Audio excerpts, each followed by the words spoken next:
I had always dreamed of walking through the countryside of England, the kind of places I had only seen in photographs or films, rolling green hills, cottages with roses, climbing their stone walls, little lanes with hedges, and churches with old bells that had witnessed centuries of history. Growing up in India, I'd always loved the chaos and colour of my homeland, but something in me longed for the quiet, postcard-like landscapes of rural England. When I finally got a chance to visit, I decided that I would not just stay in London, but I would venture out, away from the bustle, to find the soul of the countryside. It was early spring when I arrived. The city had been exciting, the museums, the cafes, the Thames glittering at sunset, but my heart was restless. I booked myself a train ticket from Paddington to a small town in the west, determined to explore places where tourists rarely wandered. The train ride itself was a painting-in-motion patchwork fields, sheep grazing lazily, canals glimmering in the sun, and occasional clusters of cottages with thatched roofs. I pressed my forehead against the cool glass, a smile tugging at my lips. This was the England I had dreamed of. When I arrived in the small station, I found myself almost alone. The platform was quiet, the air crisp, and the faint smell of damp grass filled my nose. I had a map folded in my bag, but as I stepped out into the open countryside, I realized quickly that maps do not always cooperate with real paths. The narrow lanes twisted and turned in ways I had not expected. After about half an hour of walking, my confidence started to wobble. The path I thought would lead to the village seemed to stretch endlessly into fields, with no sign of human life. That was when I met the first person who would change the shape of my journey. She was an elderly woman, standing by a small wooden gate that led into her garden. Her cottage was picture-perfect whitewashed walls, a roof that looked like it had grown naturally out of straw, and flowers spilling over every windowsill. She wore a thick woolen cardigan, and her hair was silvery, tied back neatly. She had been trimming some lavender, but when she saw me walking uncertainly, she waved with the kind of friendliness that immediately melted my nervousness. "Lost, are you, love?" she called out, her voice lilting with a countryside accent. I laughed, embarrassed. "A little bit, yes. I'm trying to get to the village, but I think I've taken the wrong turn." She smiled knowingly, as though this happened often. "Oh, these lanes. They've confused many a traveller. Come closer, and I'll set you right." I walked up to her gate, grateful. She asked where I had come from, and when I mentioned that I was visiting from India, her eyes lit up with curiosity. "India, you say? Oh, how marvellous. My late husband was a great reader of travel books. He would have loved to hear your stories. Such a long journey you've made, dear." Her kindness reminded me of grandmothers back home, who fuss over strangers as though they were family.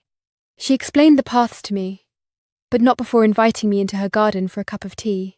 I hesitated for a moment. After all, I was a stranger, but the warmth in her eyes was irresistible.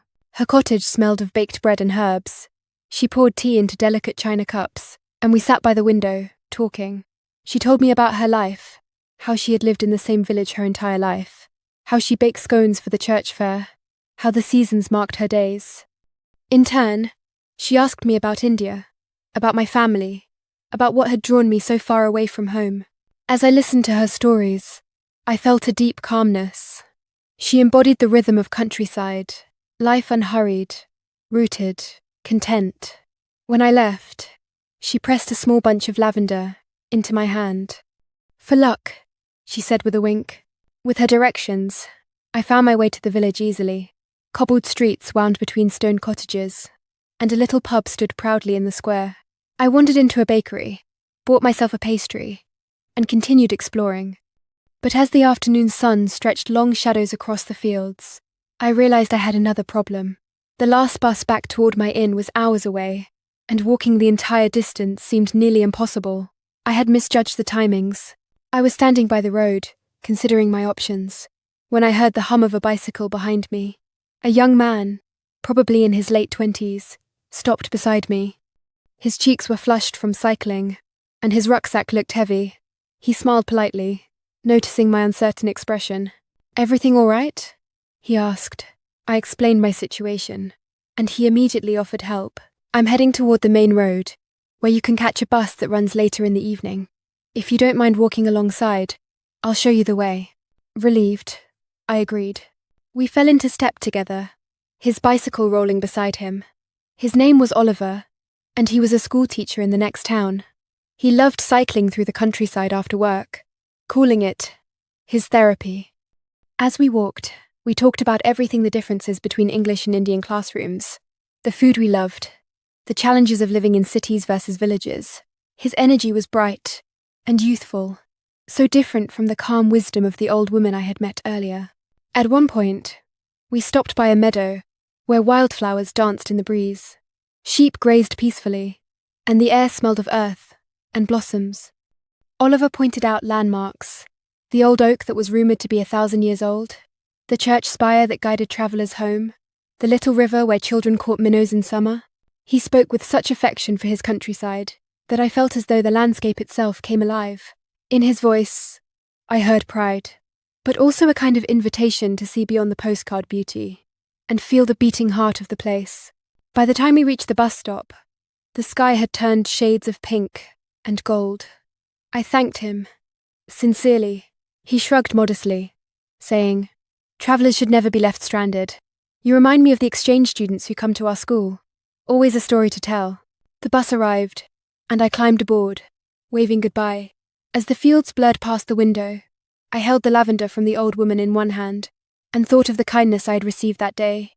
Two people, so different from each other, one elderly, rooted in tradition, one young, full of modern zest, had guided me, not just through the countryside, but into its spirit. The countryside was no longer just scenery to me. It was people, stories, generosity, and connection. I realized that what makes travel unforgettable are not just the landscapes we see, but the strangers who become part of our story, even if only for a few hours. That night, back in my inn, I wrote down everything in my journal. I wrote about the lavender-scented cottage, the laughter over tea, the bicycle companion with his cheerful stories, the golden fields, and the way the English countryside had welcomed a traveller from India with open arms. When I finally closed my notebook, I whispered to myself, "This is why I travel. To find kindness in unexpected places, to be lost, and then to be found." And in that moment, I knew that the countryside of England had not just been a place I visited, it had become a part of me.